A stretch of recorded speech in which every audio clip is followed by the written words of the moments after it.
This is your typical natural gas or propane service line. From the meter to the endpoint, there are a total of 16 possible joints, 4 of which are underground.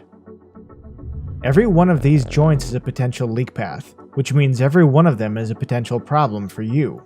That's why Chicago Fittings created the X-Riser. In the same length of line, the X-Riser has only 4 joints, all of which are above grade. How does it work? The X-Riser removes at least 2 below-grade joints per riser when compared to that of a standard pigtail-style anodless riser. In addition, those below-grade joints are replaced by 2 joints on the surface.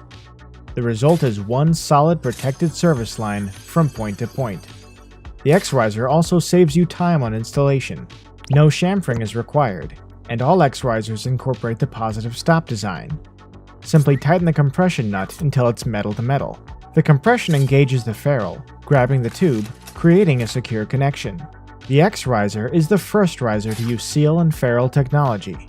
The bidirectional seal comes in one piece and can't be installed improperly. From main to meter, meter to appliance, or propane tank to the house, the X-Riser is the most reliable, safest, and cost-effective method for gas piping systems.